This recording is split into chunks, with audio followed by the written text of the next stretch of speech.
Ya, assalamualaikum warahmatullahi wabarakatuh. Selamat pagi, siang, sore, ataupun malam, kapanpun saudara-saudari sekalian menonton video ini. Perkenalkan, nama saya Ganesh Salakas Baskara dari Oceanografi Universitas Diponegoro akan memaparkan mengenai geolistrik polarisasi terimbas. Jadi, em, apa itu induced polarization atau geolistrik polarisasi terimbas? Em, Induced polarization adalah suatu metode geofisika untuk eksplorasi subsurface baik tanah maupun batuan. Nah, untuk apa dilakukan ini? Adalah untuk mengetahui nilai chargeability dari batuan maupun tanah. Nah, saat mengetahui nilai ini, kita akan memahami nilai konduktivitas dan ini akan berguna untuk berbagai macam hal. Nah, sekarang apa itu nilai chargeability? Nilai chargeability adalah suatu nilai bagaimana seberapa lama suatu lapisan batuan ataupun tanah menahan listrik atau yang aliran listrik dari suatu transmitter. Nah, jadi pada prinsipnya arus induksi akan dialirkan lalu akan ada jeda waktu dari penerimaan atau dan pengembalian dari aliran listrik tadi melalui lapisan tanah maupun batuan. Nah, lama waktu arus ditahan ini adalah nilai chargeability. Nah, untuk apa chargeability itu diukur?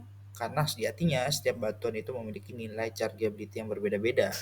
Nah, pemahaman akan perbedaan-perbedaan nilai ini akan membantu kita untuk mengetahui jenis lapisan batuan maupun tanah apa yang terkandung di lokasi pengambilan data kita.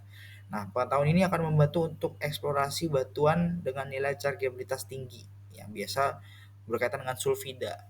Saat kita bisa mau tahu ini, di mana nilai chargeability tinggi, yaitu sulfida tadi adalah umumnya mineral-mineral yang memiliki nilai ekonomi yang tinggi. Nah, jika kita bisa memanfaatkan IP, berarti kita bisa untuk membuat peta mineral dari suatu lokasi penelitian. Nah, ini akan sangat baik untuk dari segi ekonomi mengenai eksplorasi mineral. Nah, ini ada beberapa contoh dari nilai chargeabilitas beragam batuan. Nah, yang paling atas itu ada sulfida yang mengandung banyak mineral. Nah, ini adalah contoh peta mineral dari hasil IP. Jadi hasilnya pada umumnya seperti ini. Jadi nanti bakal diketahui lokasi tadi itu apakah potensial atau tidak untuk eksplorasi mineral. Nah, ini adalah alat pengambilan data yang digunakan. Ada seperangkat alat pengukur IP yaitu transmitter dan receiver tadi yang saya maksud transmitter untuk um, mengalirkan dari elektroda, kemudian receiver untuk menerima dari pengembalian lapisan tanah maupun batuan. Kemudian ada aki untuk sumber energi. Dan ketiga itu ada elektroda arus dan potensial untuk yang digunakan di transmitter. Kemudian ada kabel-kabel penghubung untuk pendukung dari perangkat. Ada meteran untuk mengukur jarak dari masing-masing titik pengambilan data. Kemudian ada kompas untuk melihat arah mata angin. Nah, prinsip kerja di pengambilan datanya sendiri adalah ya tadi ada elektroda arus maupun potensial, itu masing-masing elektroda digunakan dua, jadi total ada 4 elektroda. Nah, ketika arus yang dialirkan itu diputus, beda potensial akan menjadi nol. Namun secara perlahan akan mengalami steady state dari kondisi yang ada.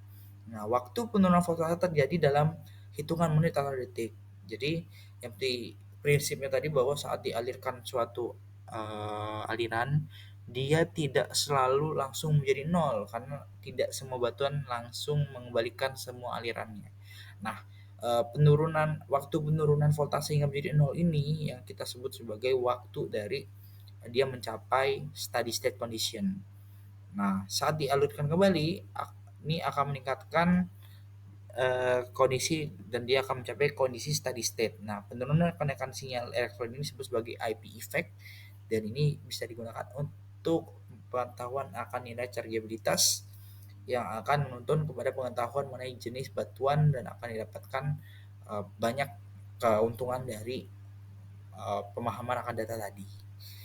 Dan itu ada salah satu penggunaannya, masih banyak penggunaan lain yang berhubungan dengan nilai chargeabilitas dari suatu lapisan dan batuan. Nah, akhir kata dari saya terima kasih dan mohon maaf atas kekurangannya. Wassalamualaikum warahmatullahi wabarakatuh. Terima kasih.